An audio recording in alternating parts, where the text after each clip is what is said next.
Analisis ketidakhadiran Rafael Struijk dan Martin Paes di Piala AFF 2024. Selamat datang di podcast Alusren, ruang diskusi sepak bola dan berbagai dinamika di balik layar lapangan hijau.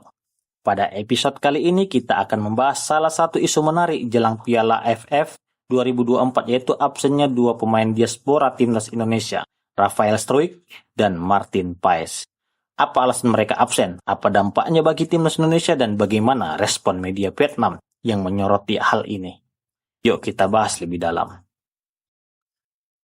Latar belakang ketidakhadiran Rafael Struijk. Rafael Struijk, salah satu pemain muda andalan timnas Indonesia, terpaksa absen di babak penyisihan grup Piala AFF 2024. Hal ini disebabkan oleh kebijakan klubnya, Brisbane Roar, yang tidak memberikan izin. Struijk baru bisa bergabung jika Indonesia berhasil melaju ke semifinal.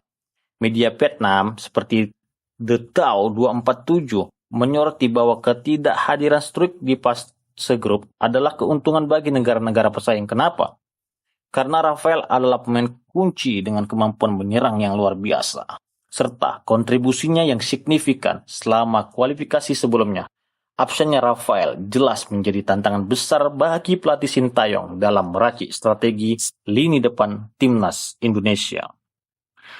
Analisis ketidakhadiran Martin Paes. Sementara itu, Martin Paes, kiper utama timnas Indonesia, juga tidak akan tampil di Piala AFF 2024. Ini bukan karena larangan klub, tetapi karena keputusan internal PSSI. Erick Thohir, Ketua Umum PSSI, menyebutkan bahwa Paes diistirahatkan untuk menghindari resiko cedera. Mengapa keputusan ini diambil? Setelah jadwal yang padat, pemain seperti Paes memerlukan pemulihan fisik dan mental. Jika cedera, mencari pengganti yang sepadan di posisi kiper tentu menjadi pekerjaan rumah yang besar. Ini juga menunjukkan bahwa PSSI memikirkan keberlanjutan karir pemain, tidak hanya fokus pada turnamen jangka pendek. Namun keputusan ini membuka ruang bagi kiper lainnya untuk membuktikan kualitas mereka di turnamen bergengsi ini. Reaksi media Vietnam. Media Vietnam terlihat cukup optimis dengan absennya Rafael dan Paes. Dalam analisis mereka, kekuatan timnas Indonesia dianggap berkurang tanpa dua pemain ini. Tapi apakah benar demikian? Justru, situasi ini menjadi momen bagi pemain-pemain lain untuk menunjukkan kemampuan mereka. Sejarah telah membuktikan bahwa timnas Indonesia sering tampil mengejutkan meski menghadapi beberapa keterbatasan. Apakah kali ini Indonesia mampu mematahkan ekspektasi media Vietnam? Menarik untuk kita tunggu. Dampak dan harapan. Dengan absennya dua pemain diaspora ini, Sintayong yang harus memutar otak untuk menjaga stabilitas tim. Lini depan harus menemukan sosok pengganti Rafael. Sementara lini belakang perlu memastikan tidak ada celah tanpa kehadiran Paes di bawah Mistar.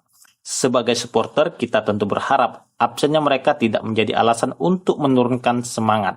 Sebaliknya, ini adalah tantangan untuk membuktikan bahwa kekuatan Indonesia tidak hanya bergantung pada individu, melainkan pada kolektivitas tim. Jadi itulah analisis tentang ketidakhadiran Rafael dan Martin Paes di Piala AFF 2024. Apakah ini menjadi kelemahan atau justru motivasi bagi timnas Indonesia? Kita tunggu dan dukung perjuangan mereka. Terima kasih sudah mendengarkan podcast Alusren. Jangan lupa untuk subscribe ya, dan bagikan podcast ini ke teman-teman kalian. Sampai jumpa di episode berikutnya dan dukung terus sepak bola Indonesia.